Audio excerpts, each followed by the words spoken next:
आप मैथ के हिसाब से सोचने लगेंगे तो मिथ आपको पीछा नहीं करेगा। सर ये तो आप सबसे बड़ा चीज बोले कि टेक्निकल एनालिसिस वीक होने का रीजन ही है कि ओवर ट्रेडिंग, भाई उसको पता ही नहीं कहाँ पे कहाँ पे क्या ट्रेडिंग करना कर रहा है, इसका मतलब पहला है कि उसको टेक्निकल एनालिसिस थोड़ा सा इंप्रूवमेंट की जरूरत है। सर। तो ये तो 99% लोगों के साथ में जो भी ट्रेडिंग कर रहा है और जो 99%। जिसको टेक्निकल एनालिसिस आएगा, जिसको आता है, वो ना सब ट्रेड और प्लान कर सकेगा। Okay, good morning sir, good morning, good morning everyone. Okay okay, चलिए हैंड राइज करें और हम लोग क्लास स्टार्ट करेंगे। आज इंपॉर्टेंट पहलू पे भी बात करने वाला हूं, तो चलिए हैंड राइज कीजिए।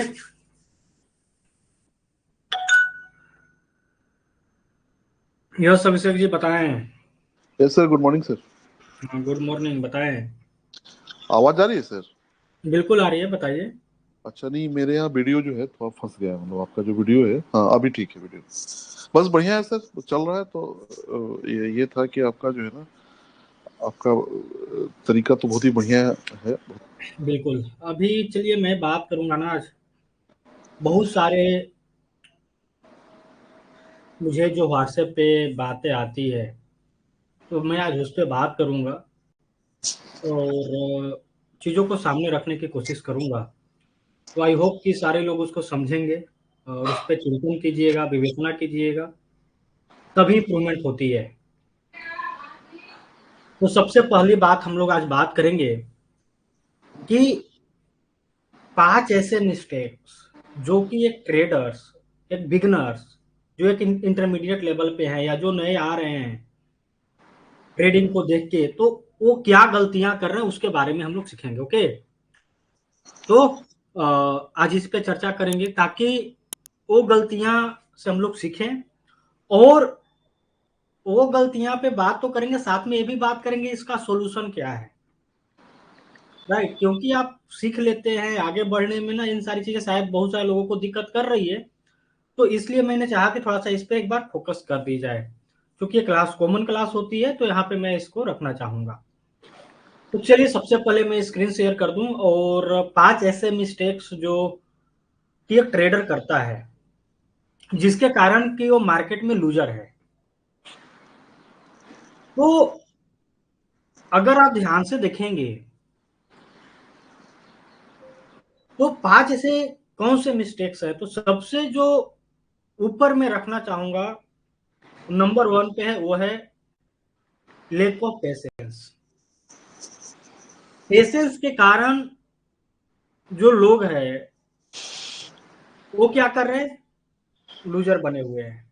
लेक ऑफ पेशेंस में क्या आ सकती है, लेक ऑफ पेशेंस में आती है जो मैं बार बार बात करता हूं कि ट्रेड योर प्लान। प्लान को ट्रेड करना है, लेकिन जब पेशेंस नहीं होगी ना, तो आप अपने प्लान को ट्रेड नहीं कर रहे, मार्केट आपको चुंबक की भांति खींच रहा है। देखिए, जैसे मैं साइकोलॉजिकल चीजों पे भी बात कर रहा हूं, मैं लॉजिकल फैक्ट पे बात करूंगा। तो अगर आप ट्रेड योर प्लान कर रहे हैं और उस पर अगर आप अमल कर रहे हैं, इसमें कि आपके पास पेशेंस की कमी नहीं है। लेकिन जब पेशेंस की कमी होगी तो ट्रेड योर प्लान नहीं होगा।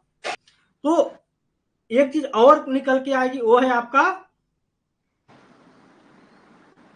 आपका जो बेस सेटअप है, जिस पे आपने प्रैक्टिस किए हैं, डेटा बनाए हैं, जिसके बिहाफ पे आपने अपने रिस्क मैनेजमेंट किए हैं, अपने रिस्क टू रिवार्ड मेंटेन करने की जो आपने स्ट्रेटजी बनाई है, जब पेशेंस नहीं होगा तो इन सारी चीजों पे आप प्रॉपर वे में आप फॉलो नहीं कर पाइए। तो सबसे इंपॉर्टेंट पहला पॉइंट क्या है कि लेक ऑफ पेशेंस, पेशेंस के कारण जो है लूजर बने हुए हैं, क्योंकि वो अपने प्लान को ट्रेड नहीं कर पा रहे हैं, वो अपने बेस्ट सेटअप को ट्रेड नहीं कर पा रहे, उनको मार्केट चुंबक की भांति खींच रहा है, खींच ले रहा है। सर। वो ये डर है कि अरे बहुत लोगों कहीं की मैं मिस ना कर जाऊं। बहुत लोगों की ये आदत है ना कि जब तक वो 4 5 10 20 ट्रेड नहीं करेंगे तब तक जो है ना शांति से बैठेंगे नहीं। बिल्कुल, वो क्या है कि देखिए, नंबर ऑफ ट्रेड करने से कोई ट्रेडर नहीं होता। आपने मंथ में कितने नंबर ऑफ ट्रेड हुआ है उससे कोई ट्रेडर नहीं होता। ट्रेडर मीन्स कि आपने जो आपकी जो प्रॉफिट हो रही है, क्या वो कंसिस्टेंस वे में हो रही है, क्या आप जो स्टडी किए हैं वो लॉजिकल चीजें पे प्रॉफिट बन रही है, इट मीन्स कि आप ट्रेडर हैं। ट्रेडर का मतलब नहीं कि महीने में 1000 ट्रेड, नंबर ऑफ ट्रेड 1000 है तो आप ट्रेडर हैं। जितने बेहतर प्रोफेशनल ट्रेडर होंगे उनकी नंबर ऑफ ट्रेड कम होगा। क्यों? क्योंकि वो अपने प्लान को ट्रेड कर रहे हैं, वो अपने बेस सेटअप का वेट करते हैं। बात समझ रहे हैं ना? तो एक तो ये बात हुई। अब आगे बढ़ते हैं। नंबर दूसरा, लैक ऑफ डिसिप्लिन। ये देखिए बहुत इंपॉर्टेंट है। अगर मैं डिसिप्लिन की बात करूं तो बात ये आती है अभिषेक जी, बाकी हम्म। लोग का ध्यान से, हाँ सर। कि जैसे मैं जिस स्कूल में पढ़ता था वहां पे बोला जाता था अनुशासन ही देश को महान बनाता है। तो जब अनुशासन ही देश को महान बनाता है, मैं उस स्कूल में पढ़ता था उस समय बताया जाता था, बुलाया मतलब प्रार्थना के बाद ये चीजें बोला जाता था। तो अगर अनुशासन देश को महान बना सकता है तो उसकी इंडिविजुअल लेवल पे कितना बड़ा कैपेसिटी होगा। आप थोड़ा सा ना कल्पना कीजिए। बिल्कुल सही बोल। इसका बहुत बड़ी पावर है। जब देश को महान बना पाता है तो उसको तो इंडिविजुअल लेवल पे और उसकी क्षमता कई गुना बढ़ेगा ना। तो डिसिप्लिन का मतलब, मैं अगर ट्रेडिंग में इसको लाऊं तो ट्रेडिंग में डिसिप्लिन का मतलब होता है sir money management, capital management, risk management. क्योंकि मार्केट में जैविक मार्केट में तो लॉस होनी है। हम्म। अगर इंसान ट्रेड करना शुरुआत करेगा तो सबसे पहला प्रोबेबिलिटी तो होगी कि लॉस हो सकती है। बिल्कुल बिल्कुल। और एक इंसान के हाथ में वही है कि आप रिस्क को कितना मिनिमाइज कर सकते हैं, रिस्क को कितना बेहतर से आप मैनेज कर पाते हैं। हम्म। मार्केट क्या देने वाला है तो किसी को मालूम नहीं है ना। हम्म। राइट। तो जो लैक ऑफ डिसिप्लिन होती है वहां पे उन लोग, जो लूजर है वो क्या कर ले रहे हैं, मनी मैनेजमेंट नहीं है। मनी मैनेजमेंट के एग्जांपल क्या है कि मान लीजिए किसी के पास कैपिटल कुछ है, उस पर रिस्क बहुत ज्यादा ले रहे हैं। राइट। तो ये हम्म। ऐसे चीजों से बचना है कि अगर मनी मैनेजमेंट मेरा सही है, कैपिटल मैनेजमेंट सही है, रिस्क मैनेजमेंट मेरा सही है, इसी को डिसिप्लिन बोलते हैं। डिसिप्लिन में कि हमें जो भी करना है, कितना भी अच्छा सेटअप क्यों ना दिख रहा हो, लेकिन मैं ट्रेड करूंगा तो अपने मनी मैनेजमेंट के हिसाब से ही करूंगा। कि अगर मेरा मनी मैनेजमेंट बोलता है कि मुझे इतना परसेंट ही एक ट्रेड पे लॉस लेना है, तो मैं अपनी क्वांटिटी जो है उसी तरीके से करूंगा। बिल्कुल सर। ठीक है, तो इस चीज को समझना है। देखिए, फियर ग्रीड तो चीजें आएगी, वो लोग बोलते हैं साइकोलॉजी, लेकिन आप जब मैथमेटिकली बन जाते हैं, मैथमेटिकल हिसाब से सोचते हैं, आप मैथ के हिसाब से सोचने लगेंगे, तो मिथ आपको पीछा नहीं करेगा। क्योंकि आपको रियलिटी मालूम है कि अगर मैं इस ट्रेड में इंटर किया हूं तो मेरा लॉस क्या है, प्रॉफिट क्या है। लॉस में इतना मैनेज किया हूं जो कि मेरा कैपिटल का इतना है, मेरा पास का डेटा बोलता है कि मेरा इतना परसेंट एक्यूरेसी है मोर देन, तो मेरा इसमें कोई ज्यादा प्रॉब्लम नहीं क्रिएट करेगा। और एक चीज यहां पे और मैं जोड़ना चाहूंगा, बहुत सारे लोग क्या करते हैं कि बिना स्टॉप लॉस को ट्रेड कर रहे हैं, बिना स्टॉप लॉस का ट्रेड कर रहे हैं। ये कैसे हो सकता है? आप लोग सभी लोग अपने नोट में लिख लीजिएगा। जो एसेल है ना, एक जबरदस्त टूल है जो आपकी कैपिटल को, आपकी पैसे को प्रोटेक्ट करता है। बिल्कुल बिल्कुल। मोबाइल है ना, मोबाइल में इधर एक कवर लगाते हैं तो हम लोग खरीदने से पहले देखते हैं कि अच्छा अच्छा इस साइड से गिरेगा तो टूटने से बचाएगा कि नहीं। ये हम्म। स्क्रीन पे कुछ लगाते हैं, स्क्रीन गार्ड लगाते हैं। ये क्या कर रहा है, आपकी हम्म। मोबाइल को प्रोटेक्ट कर रहा है। उसी तरीके से एसीएल जो है आपकी पैसे को तरीके तरीके से बचाता है। Quite right right. इसलिए थोड़ा इस पे फोकस कीजिएगा कि एसीएल जो है बहुत बड़ी ट्रेडिंग में बहुत बड़ा टूल है, उससे बड़ा कोई टूल नहीं है। क्योंकि आपकी कैपिटल को ही नहीं, अगर नहीं रहेगा तो किस पे ट्रेड कर लीजिएगा। अब आइए नंबर 3 पे। एक सेकेंड, जयराजपुर जी मैं आपको लूंगा। ठीक है, आते हैं over trading. Number third, over trading. एक जो लॉस कर रहे हैं उसमें कॉमन आपको देखने को मिलेगा वो है ओवर ट्रेडिंग। ओवर ट्रेडिंग होती क्यों है भला? ग्रीड। हमेशा चिंतन कीजिए। हाँ ग्रीड जो है ना ग्रीड इसका। सर, बहुत बार तो ऐसा है कि आप लॉस में फिर भी आप कर रहे हैं। ये इसका रीजन ये है कि ओवर ट्रेडिंग का सबसे पहला, अगर आप देखिएगा, तो वो टेक्निकली जो है ना, टेक्निकल एनालिसिस में उसका वीक है, क्योंकि नंबर ऑफ ट्रेड ज्यादा दिख रहा है, इसका मतलब कि उसकी एनालिसिस ही नहीं है ना। सर ये तो आप सबसे बड़ा चीज बोले कि टेक्निकल एनालिसिस वीक होने का रीजन ही है कि ओवर ट्रेडिंग, भाई उसको पता ही नहीं कहाँ पे क्या ट्रेडिंग करना कर रहा है, इसका मतलब पहला है कि उसको टेक्निकल एनालिसिस थोड़ा सा इंप्रूवमेंट की जरूरत है। है। तो ये तो 99% लोगों के साथ में है। जो भी ट्रेडिंग कर रहा है और जो 99%। जिसको टेक्निकल एनालिसिस आएगा, जिसको आता है, वो ना सब ट्रेड और प्लान कर सकेगा। ओवर ट्रेडिंग का मतलब है कि भैया अरे अरे कुछ बन गया ले लो, वो अब एनालिसिस नहीं करने जा रहा है कि वो चीज कहाँ बनी है, क्यों बनी है, क्या वो सही जगह पे है नहीं है, क्या वो ट्रेंड के साथ है या नहीं है। बहुत सारी चीजें, लॉजिकली चीजें हो सकती सर है। मैं वही बता रहा हूँ कि वो ट्रेड योर प्लान करेगा तो उसकी नंबर ऑफ ट्रेड कमेगी, लेकिन ओवर ट्रेडिंग होने का सबसे पहला रीजन है कि वो टेक्निकली उस लेवल पे नहीं है जिस लेवल पे होनी चाहिए। नंबर टू, आप किसी से भी मिलेगा ओवर ट्रेडिंग कर रहा है, वो ट्रेड कर रहा है मिनिमम एकदम छोटे टाइम फ्रेम में, एकदम छोटा टाइम फ्रेम, वो just like scalping not a trading. लोग स्कैल्पिंग और ट्रेडिंग को एक में रखते हैं, बट ये सर एक नहीं है, तो इसको ध्यान में रखिएगा। नंबर टू, ओवर ट्रेडिंग होने का एक और मेन कारण जानते हैं क्या है? कि आपके अपने एनालिसिस पे कॉन्फिडेंस ही नहीं है। और जिसको अपने अपने एनालिसिस पे कॉन्फिडेंस नहीं, वही स्कैल्पिंग करेगा, राइट। तो इस बात को समझना है कि ओवर ट्रेडिंग होने का एक टेक्निकल रीजन ये है। नंबर टू, हाँ ओवर ट्रेडिंग एक और कौन लोग करने लगते हैं? वो एवरेज करने लगते हैं इन लूजिंग ट्रेड। जो ट्रेड लॉस में जा रहा है उसको एवरेजिंग करना शुरू कर देते हैं। तो कभी भी नोट में लिखिए कि एवरेजिंग जो है ना, कभी भी लॉस वाले में नहीं करते जाना है। हो सकता है कई बार आपको प्रॉफिटेबल बना भी दे, लेकिन ध्यान दीजिएगा कि हमें वो नहीं करना है, क्योंकि वो डिसिप्लिन का पार्ट नहीं है। एनालिसिस तो करना। टेक्निकल रीजन हो गया, साइकोलॉजिकल रीजन मैंने बता दिया। एक होता है होप ट्रेडिंग, वो भी साइकोलॉजिकल चीजें में आती है। उसको होप है कि शायद अब एक बार आओ बाई कर लो, यहाँ से 5% जाएगा, हम तो प्रॉफिटेबल हो ही जाएंगे। लेकिन इस तरीके से नहीं सोचना, क्योंकि अगर आपने एवरेजिंग करना लगे तो आप टेक्निकल से हट जाते हैं, क्योंकि आपका एसएल होना था ना। एसएल क्यों बिल्कुल नहीं हुआ? बिल्कुल बिल्कुल। जो आप जिस ट्रेड पे आपने अगर 100 से 95 पैसे लेके जाते, उसको आप 85 तक लेके बैठे हुए हैं कि अरे भैया 90 चला जाए तो प्रॉफिट हो जाए, हो सकता है कैसे चला जाए। और सोचिए कि आपने एवरेजिंग करते करते कहां लेके आ गए, तो वो लॉस बहुत बड़ा हो जाता है।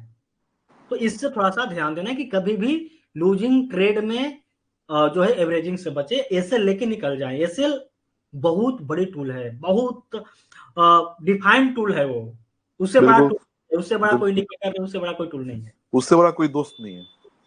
उससे बड़ा कोई दोस्त नहीं है, ये भी आप बोल सकते हैं। नंबर 4 पे है नोट मेंटेन लेजर। जब इंसान क्या कर रहा है, क्या रिजल्ट आ रही है, अगर उसको मेंटेन ही नहीं करेगा, उसको लिखेगा ही नहीं, तो उसको कैसे मालूम कि हम क्या कर रहे हैं, मैं क्या गलतियां कर रहा हूं, मैं क्या अच्छाई कर रहा हूं।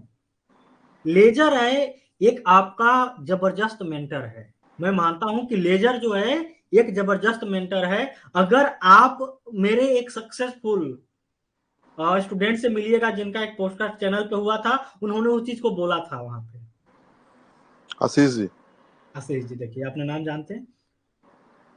तो उन्होंने भी बोला कि लेजर हमको बहुत हेल्प किया, क्योंकि मैं उनसे बार बार बोलता था कि आप हमको लेजर भेजिए, हमको लेजर बताइए क्या कर रहे हैं आप, जो आपकी ट्रेडिंग करियर को ना एक दिशा देगा, आपको एक मैप बना के देगा कि आपको कैसे आगे जानी है। वो लेजर कैसे है, क्या क्या उसके है, मैं उस पर अलग से मतलब हम लोग एक क्लास करेंगे, निश्चिंत रहिए। बट जो लूज कर रहे हैं वो मेंटेन ही नहीं कर रहे हैं। सिंपल सा लॉजिक यही है कि जो भी लूज कर रहे हैं मार्केट में अपने कैपिटल को, उनके पास कोई लेजर ही नहीं है। भैया किसको आप एनालिसिस करोगे कि मैंने जो लॉस किया वो किस बिहाफ पे किया? आपके पास लेजर होता तब तो हो। मैंने कैपिटल लूज किया हूं तो उसका एक रीजन होना चाहिए ना कि मैंने किस कारण से लूज किया। मैंने कहाँ पे लैग किया था, क्या मैं टेक्निकली लैग किया था, क्या मैं मनी मैनेजमेंट के हिसाब से किया था, क्या हुआ, या मार्केट ने कुछ ऐसा कर गया। जब तक वो लेजर होगा ही नहीं तो आपको पोस्ट एनालिसिस कैसे कीजिएगा। तो इसलिए लेजर मेंटेन करना बहुत जरूरी है। अब आइए पांचवा जो सबसे इंपॉर्टेंट है, मल्टीपल स्ट्रेटजी। अब एक इंसान ना मल्टीपल स्ट्रेटजी पे काम कर रहा है, और जो लूज कर रहे हैं वो मल्टीपल स्ट्रेटजी के साथ साथ कुछ ऐसा ढूंढ रहे हैं, होली ग्रिड सिस्टम, कि भैया ऐसा कुछ हमको मिल जाए कि जिससे कोई लॉस ही ना हो। ये तो ना सर किसी के साथ हुआ है ना कभी होगा। तो देखिए मार्केट में हजार तरीका है प्रॉफिट बनाने का, क्योंकि हजार लोग प्रॉफिटेबल हैं तो हजार तरीका है, तभी तो है ना। लेकिन एक इंसान हजार तरीकों को इंप्लीमेंट नहीं कर पाएगा। क्या हजार तरीके हैं मार्केट में प्रॉफिटेबल होने का, लेकिन एक इंसान हजार तरीका थोड़ी अपना सकता है। बिल्कुल सही। तो अगर एज अ ह्यूमन हजार तरीके को हम जो एग्जीक्यूट नहीं कर पाएंगे तो मैं मल्टीपल स्ट्रेटजी के पीछे क्यों भाग रहा हूं। सोचने का विषय है ना, सोचेंगे, सर चिंतन वहां कर। पे भी लैक ऑफ टेक्निकल एनालिसिस का नॉलेज आ गया। हाँ, कि नहीं वो तो नॉलेज हो सकता है कि उसका अलग अलग स्ट्रेटजी पे उसकी नॉलेज हो, मैं मान लेता हूं। मैं मान लेता हूं कि नहीं आप बहुत एकदम ये हैं, लेकिन आप एज अ ह्यूमन बीइंग क्या रोबोट है क्या, कि हजार तरीकों को कैसे एग्जीक्यूट कर लीजिएगा। सच में रियलिटी में उन्होंने अपने लाइफ में कुछ अचीव किया है, और उन सभी में एक कॉमन मिलेगा, वो हमेशा बोलेंगे कि भैया एक चीज को पकड़ो और कॉपी पेस्ट करो। लर्निंग इज द पार्ट, कि आप सीखते रहो, लेकिन जो आप करके प्रॉफिटेबल हो उसी को एग्जीक्यूट करो, उसी को रिपीट करो। सीखना नहीं छोड़ना। सीखना नहीं छोड़ने का उनका तात्पर्य था कि जो आप कर रहे हो ना उसमें और वो पॉलिश होता चला जाए। तो इस बात को थोड़ा सा समझा जाए कि हमें हमेशा लॉजिकल रहना है, हमेशा चिंतन करना है, चिंतन करेंगे तो लॉजिकल होंगे। हमेशा लॉजिकल रहिए, मैथ को आगे रखिए। मैथ अगर रहेगा, कैलकुलेशन रहेगा, रियलिटी पे जाइएगा। और मैथ नहीं जहां है वहां मिथ हो गया, और मिथ के पीछे भागते रहिएगा, जिंदगी में कुछ हासिल होने वाला नहीं। हम्म। ट्रेडिंग की नहीं बात कर रहा हूं, कहीं नहीं कुछ मिलने वाला है। तो मिथ नहीं, मैथ को पकड़िए। मैथ हमेशा आपको एक कैलकुलेशन के दायरे में रखेगा, एक लॉजिकल चीजों पे रखेगा, और आपकी जो चिंतन है उसी तरीके से विकसित होगा। तो इसके बारे में एक बार चिंतन जरूर कीजिए। और ये मैं नहीं बोल रहा हूं कि मैंने बोला वही सही है, जाके आप खुद चिंतन कीजिए कि क्या नरेंद्र सर ने जो बोले हैं क्या वो सही बोले हैं क्या। क्या नरेंद्र सर ने 5 पॉइंट जो बताए हैं जिस पे उन्होंने बात की, क्या सही है क्या, एक बार चिंतन कीजिए। किसी पे भी ये नहीं कि इन्होंने बोल दिया तो सही होगा, नहीं, चिंतन तो कीजिए। अपने आप को विकसित करने के लिए आपको चिंतन करना पड़ेगा। अगर अपने आप को इंप्रूवमेंट करना है तो चिंतन करना पड़ेगा ना। हम्म। आप जितना अपने आप से चर्चा करते हैं, जितने अपने आप से सवाल करते हैं, आपके अंदर वो विकसित होती है चीजें, और आप उसको अपने आप में डेवलपमेंट देखेंगे। लेकिन लोग क्या कर रहे हैं, सवाल अपने आप से पूछने से बजाय खटाक दे गूगल, खटाक दे यूट्यूब, चाचा अरे लीजिए ये क्या हो रहा है। कि भाई एक बार अपने से चिंतन करके देखे तो कि हम कहां तक जा रहे हैं, अगेन मैं जाके कुछ खोजूंगा। तो इस बात को सबसे आगे रखिएगा, और ये 5 पॉइंट को सभी लोग ध्यान में रखिएगा कि हमें इन सारी चीजों को फोकस में रखना है।